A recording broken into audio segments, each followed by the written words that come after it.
नमस्कार, स्वागत है आपका एमपी तक पर। मैं हूं रविशपाल सिंह। मध्य प्रदेश में एक बार फिर से कोरोना का खतरा बढ़ने लगा है और हमारी ये रिपोर्ट आज आपको उसी के बारे में आगाह करने वाली है। दरअसल मध्य प्रदेश जहां पर पॉजिटिविटी रेट 0.1% तक पहुंच गई थी, वहां पर एक बार फिर से पॉजिटिविटी रेट बढ़ गई है। मध्य प्रदेश में बीते 24 घंटों के दौरान कोरोना के 22 नए मरीज मिले हैं, जिसके बाद चिंता बढ़ गई है।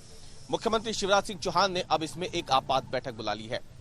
ये बैठक शनिवार को है और माना यह जा रहा है कि इस आपात बैठक में आने वाले दिनों में अगर तीसरी लहर आती है तो उसके लिए कितना तैयार है मध्य प्रदेश, इस पर बातचीत होगी।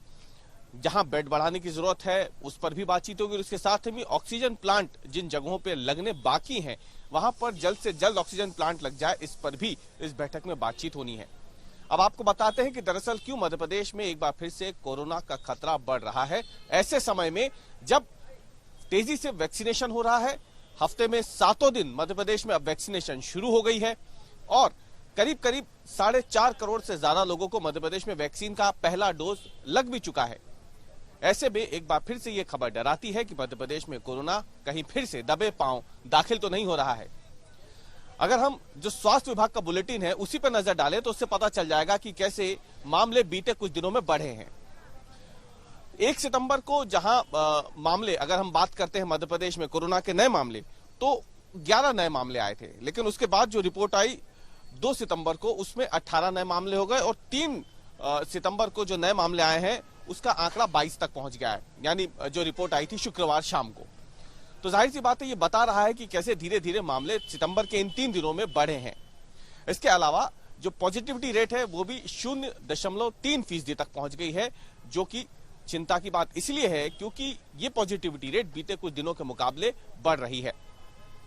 अब बात करते हैं कि मध्य प्रदेश का कौन सा शहर है जहां पे कोरोना का खतरा सबसे ज्यादा बढ़ा है। तो जबलपुर वो शहर है जहां पे बीते 24 घंटों में सबसे ज्यादा मामले सामने आए हैं। कुल 7 नए मामले रिपोर्ट किए गए हैं जबलपुर में।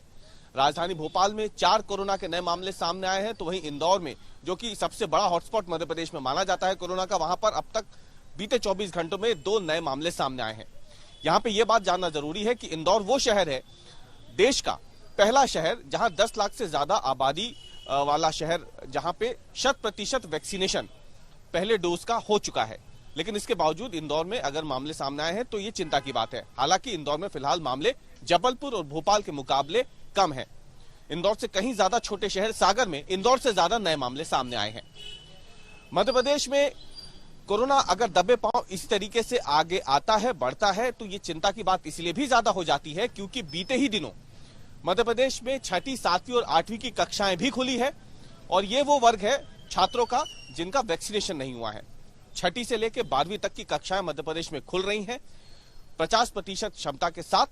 लेकिन अब कोरोना की एक बार फिर से अगर मामले बढ़ते हैं तो ये चिंता की बात हो जाती है छात्रों के लिए भी जो स्कूल जा रहे हैं। अब आपको बता दें कि जब से कोरोना आया है मध्य प्रदेश में तो उसने कितना नुकसान किया है। मध्य प्रदेश में कुल मामलों की अगर बात करें, पिछले साल मार्च में जब कोरोना की एंट्री हुई थी तब से लेकर अब तक करीब करीब 7,92,000 लोग कोरोना से संक्रमित हो चुके हैं और करीब 10,500 से ज्यादा लोगों की मध्य प्रदेश में कोरोना से मौत हो चुकी है इन बीते 1.5 सालों में। माना यह जा रहा था कि वैक्सीनेशन जिस तेजी से हो रहा है और कोरोना के मामले जो दूसरी लहर है वो कमजोर पड़ती जा रही है, तो ये मान के चला जा रहा था कि कोरोना अब वापस आएगा लेकिन उसका असर इतना नहीं होगा। लेकिन जिस तरीके से धीरे धीरे मामले बढ़ रहे हैं वो आने वाले दिनों में एक बड़ा खतरा पैदा कर सकते हैं।